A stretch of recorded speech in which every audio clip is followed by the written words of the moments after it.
사도행전 3장 11절부터 21절까지 말씀입니다. 제가 봉독하겠습니다. 나은 사람이 베드로와 요한을 붙잡으니 모든 백성이 크게 놀라며 달려나아가 솔로몬의 행각이라 불리우는 행각에 모이거늘 베드로가 이것을 보고 백성에게 말하되 이스라엘 사람들아, 이 일을 왜 놀랍게 여기느냐? 우리 개인의 권능과 경건으로 이 사람을 걷게 한 것처럼 왜 우리를 주목하느냐? 아브라함과 이삭과 야곱의 하나님 곧 우리 조상의 하나님이 그의 종 예수를 영화롭게 하셨느니라. 너희가 그를 넘겨받고 빌라도가 놓아 주기를 결의한 것을 너희가 그 앞에서 거부하였으니 너희가 거룩하고 의로운 일을 거부하고 도리어 살인한 사람을 놓아 주기를 구하여 생명의 주를 죽였도다. 그러나 하나님이 죽은 자 가운데서 그를 살리셨으니 우리가 이 일의 증인이라.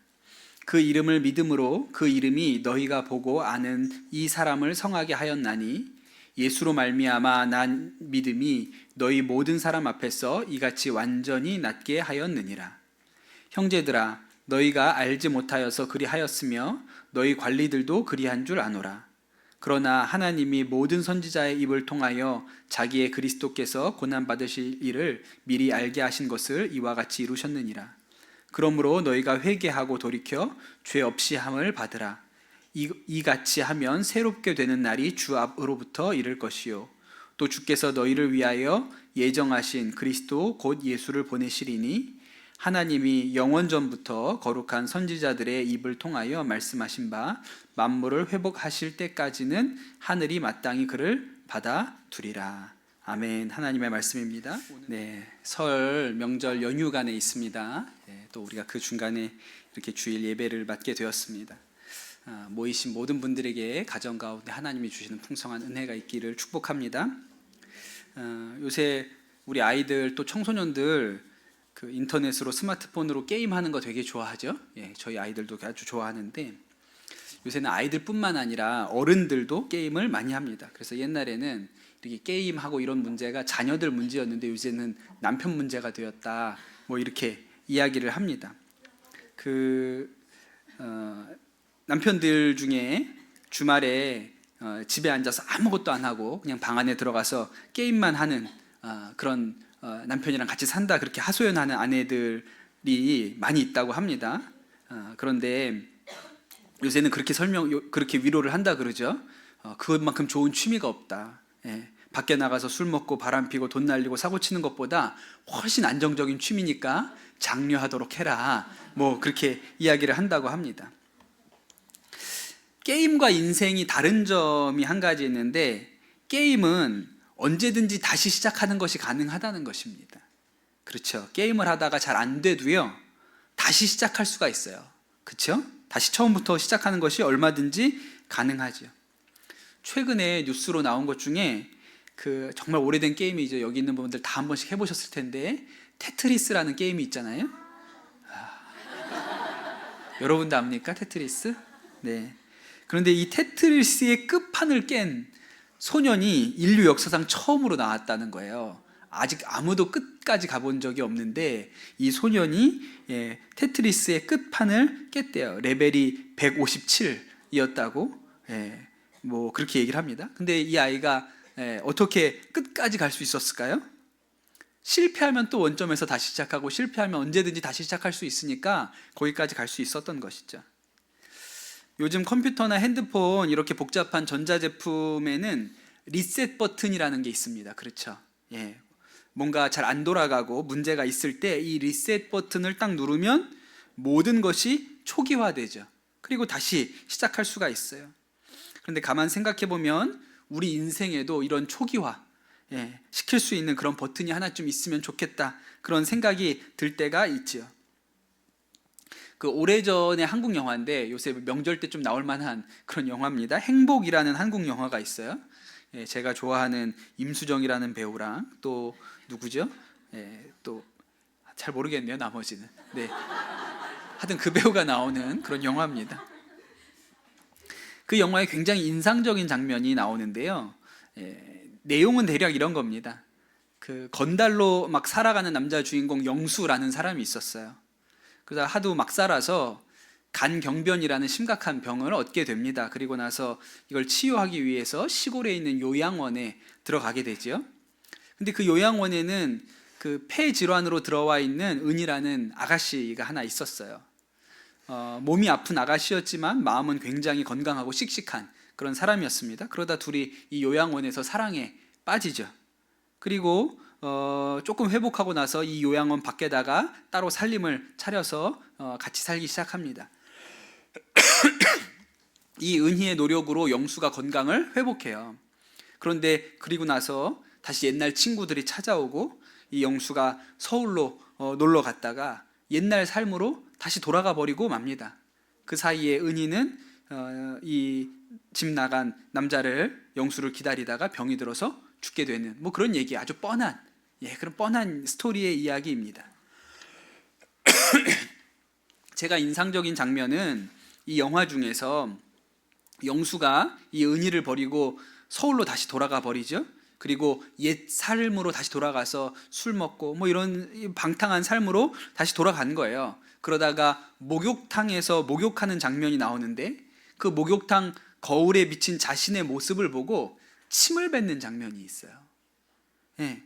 자신이 생각해도 지금 자신의 모습이 너무 부끄럽고 혐오스럽고 더럽게 느껴진다는 것을 영화로 보여주기 위해서 그 목욕탕 거울에 비친 자신의 모습을 향해서 침을 뱉는 그런 장면이 나오죠.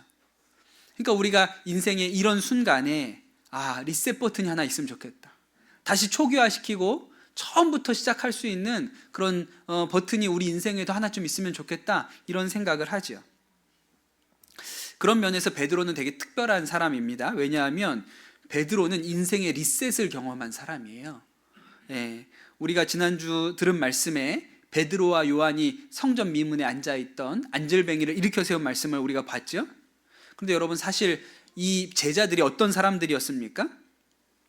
예수님께서 변화산에 올라갔다가 내려오신 일이 있었는데 그때 제자들이 아주 곤경에 처해 있었어요. 왜냐하면 어떤 사람이 귀신에 들린 자신의 아이를 데리고 왔는데 제자들에게 이 귀신을 좀 쫓아내달라고 그렇게 요청을 했음에도 불구하고 제자들이 그 일을 못하죠. 그랬어요. 그게 현실이었습니다. 그런데 지난주에 본 말씀은 완전히 다른 거예요. 안절뱅이를 일으켜 세우잖아요.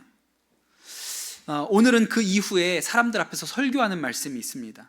오순절 마가의 다락방에 성령이 임했을 때도 베드로가 설교를 했는데 그래서 3,000명이나 그 자리에서 회심을 했잖아요.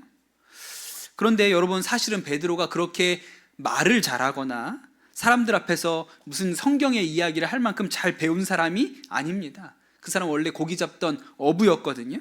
그런데 그가 완전히 리셋된, 완전히 다른 모습을 보여주고 있는 것이죠. 여러분, 베드로에게 무슨 일이 있었습니까? 사실 여러분, 베드로도 거울에 비친 자신의 얼굴을 향해서 침을 뱉고 싶었던 그런 순간을 경험했어요. 사실 원래 이 베드로는요, 예수님 따라다니던 시절에는 자신은 좀 특별한 사람이라고 그렇게 생각을 했습니다. 전에 얘기한 것처럼 베드로가 예수님께 주는 그리스도시요 살아계신 하나님의 아들입니다 라고 고백을 하죠. 그리고 나서 예수님한테 큰 칭찬을 받습니다. 내가 반석 위에 교회를 세우겠다, 천국 열쇠를 너에게 주겠다, 그렇게 얘기를 하시죠. 예수님 제자들 중에 이런 칭찬을 받은 사람이 없습니다. 그러니 베드로는 다른 제자들이 있지만 나는 달라, 나는 제일 충성된 사람이야, 그런 마음을 가지고 있었던 사람이에요.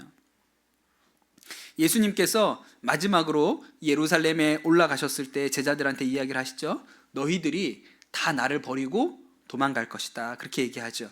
그때 베드로가 뭐라고 얘기했을까요? 모두가 주를 버려도 나는 결코 예수님을 버리지 않을 것입니다, 그렇게 이야기를 했어요. 이 대답이 아주 묘한 대답이고 베드로의 마음속에 베드로가 가지고 있었던 생각을 잘 드러냅니다. 베드로 생각에는 다른 제자들은 다 버리고 도망갈 사람들인 거예요. 그러나 자신은 충성되게 끝까지 남아서 예수님을 지킬 사람이라고 그렇게 생각을 했습니다. 그래서 나는 이 사람들과 다릅니다. 나는 끝까지 예수님을 버리지 않을 거예요. 나는 예수님과 함께 무리를 걸었고 하나님의 아들이신 것을 먼저 알았고 천국 열쇠를 받은 사람이기 때문에 나머지 제자들하고 나는 좀 다릅니다. 나는 절대 예수님을 안 봐버립니다. 이게 베드로가 가졌던 태도였습니다. 그런데 이 베드로를 향해서 예수님이 말씀하시죠. 오늘 밤 닭이 울기 전에 내가 3번 나를 모른다고 할 것이다. 베드로가 내가 죽을지언정 절대로 그런 일은 없습니다. 그렇게 단언을 합니다. 베드로의 이런 태도를 뭐라고 할까요? 자신을 의롭게 여기는 태도예요. 나는 괜찮은 사람이야. 나는 훌륭한 사람이야. 자기의라고 하죠. 나는 저 사람들하고는 달라. 나는 특별해. 이렇게 생각하는 것이죠. 그런데 여러분, 이런 생각이 우리에게도 있지 않습니까? 나 정도면 괜찮은 사람이야 라고 우리도 스스로에 대해서 생각을 합니다. 그런데 그날 밤 예수님께서 군인들에게 붙들려 가시고 베드로가 몰래 그 붙들려 가신 예수님을 따라가지요. 그리고 대제사장의 집에서 예수님을 3번 모른다고 부인합니다. 그리고 닭이 울었어요. 자기는 진짜 안 그럴 줄 알았거든요. 예수님 끝까지 따라갈 거라고 생각을 했습니다. 다른 사람은 다 버려도 자신은 예수님과 함께 목숨을 버릴 거라고 그렇게 생각했어요. 그런데 닭이 울기 전에 예수님 말씀대로 3번 모른다고 했습니다. 그리고 통곡했다고 성경이 나오죠. 정말 비참하고 절망적인 순간이었습니다. 완전한 실패라고 생각했어요. 그러니 영화대로라면 거울에 비친 자신의 모습을 보고 침을 뱉고 싶은 그런 순간이었던 것이죠. 나중에 예수님이 부활하셨지만, 그리고 제자들을 찾아오셨지만 베드로는 자신이 없었습니다. 그래서 다 포기하고 고향의 어부가 되어서 돌아오지요. 그리고 예수님께서 다시 그 어부가 된 제자들을 찾으러 오셨는데, 그때 이 제자들을 맞이하셔서 물고기도 잡아서 밥도 해주시고 그렇게 하셨습니다. 그리고 나서 예수님이 이렇게 물어보세요. 내가 이 사람들보다 나를 더 사랑하느냐? 이렇게 물어보세요. 왜 이렇게 물어봤을까요? 다른 사람은 다 버려도 나는 안 버리겠습니다. 이렇게 말한 게 베드로였거든요. 그래서 예수님께서 이 사람들보다 나를 더 사랑하느냐? 이렇게 물어보시거든요. 옛날 같았으면 베드로가 뭐라고 얘기했을까요? 맞습니다. 제가 이 사람들보다 훨씬 예수님을 사랑합니다. 제가 예수님을 제일 사랑합니다. 그렇게 했을 거예요. 그런데 베드로가 그렇게 대답하지 않았습니다. 그냥 조용히 제가 주님 사랑하는 줄을 주께서 아십니다. 그렇게 얘기했어요. 그러니까 베드로 안에 자기가 의롭다고 생각했던 것들, 내가 남들보다 낫다고 생각했던 것들이 깨졌다는 것을 우리가 알 수 있는 것이죠. 여기에 베드로의 삶의 리셋 버튼이 있는 거예요. 베드로의 리셋 버튼이 무엇입니까? 어려운 거 아니죠.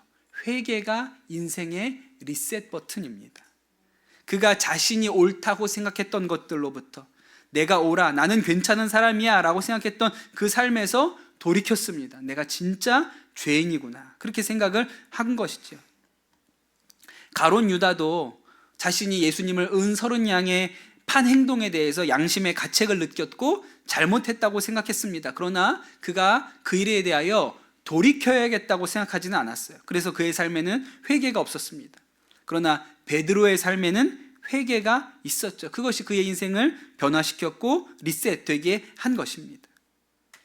저는 오늘 우리가 읽은 이 말씀, 베드로가 성전 미문에 앉아 있었던 이 안질뱅이를 일으켜 세우니까 사람들이 막 몰려들었어요. 그리고 그 사람들 앞에서 베드로가 설교를 했는데, 저는 이 설교가 베드로의 삶에서 우러나온 설교라고 그렇게 생각을 합니다. 베드로가 사람들 앞에 이 기적, 안질뱅이가 일어난 기적에 주목하지 마십시오. 그리고 백성들의 죄를 지적하거든요. 이렇게 얘기하죠.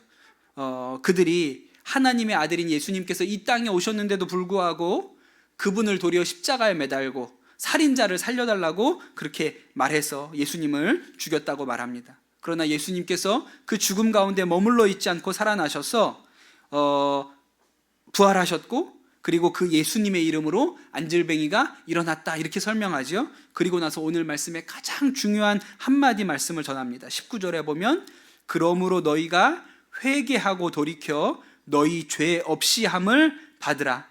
이같이 하면 새롭게 되는 날이 주 앞으로부터 이를 것이요, 그렇게 얘기합니다. 여러분, 회개가 우리 인생의 리셋 버튼이라는 것을 알아야 합니다. 회개하면 우리에게 새롭게 되는 날이 옵니다. 여러분, 우리 인생을 되돌이킬 수 있는 유일한 리셋 버튼이 무엇입니까? 회개 한 가지예요. 베드로도 그 회개 위에 성령의 능력이 부어지게 된 것입니다. 그러니 안질뱅이가 일어나는 그 기적보다 더 중요한 게 무엇입니까? 회개예요.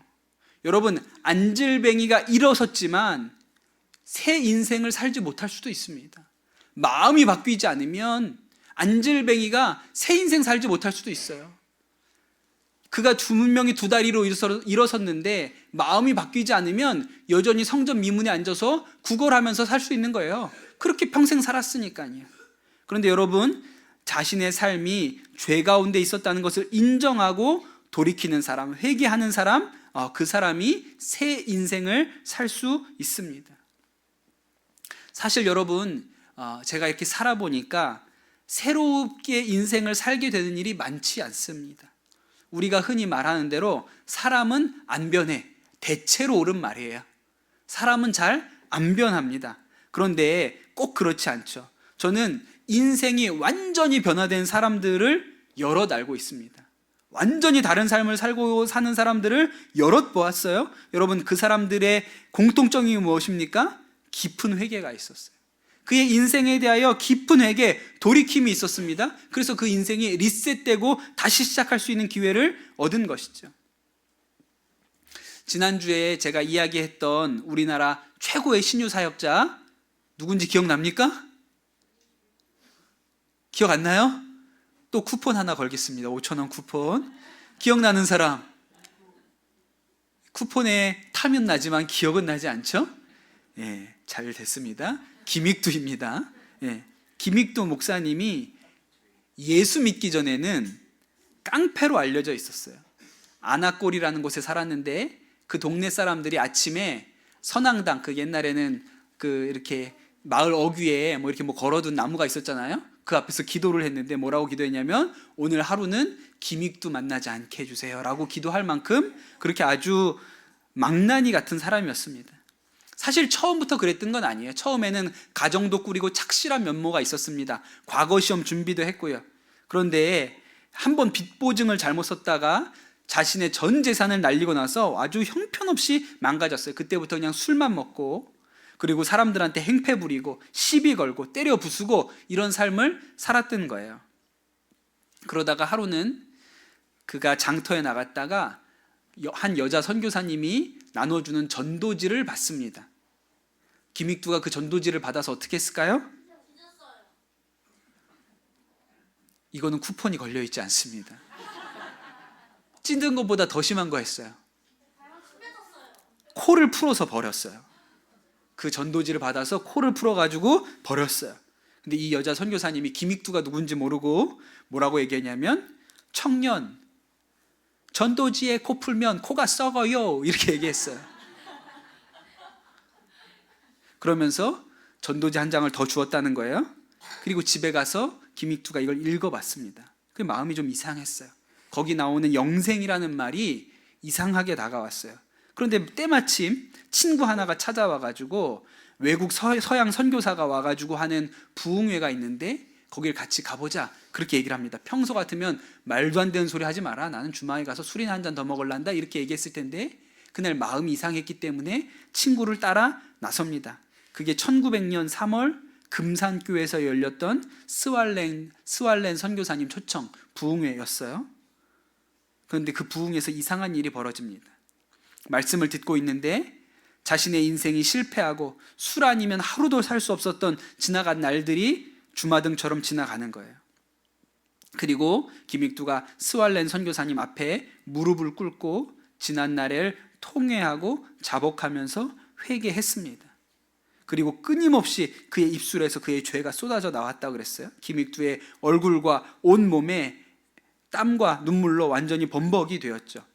그리고 스왈론 선교사가 좋은 일이 벌어졌다고 이야기하면서 이 청년을 향해서 기도해 주었습니다. 하나님, 죄인이었던 김익두를 용서해 주십시오. 앞으로 하나님의 귀한 종이 되어서 불의 사자로 일하게 하옵소서라고 기도를 해 주었어요. 그리고 이 김익두에게 한문으로 된 성경책 한 권을 주었습니다. 그리고 나서 이 김익두라는 사람이 변화되어 2만 명의 난치병 환자를 치유하는 조선의 치유 사역자가 된 거예요.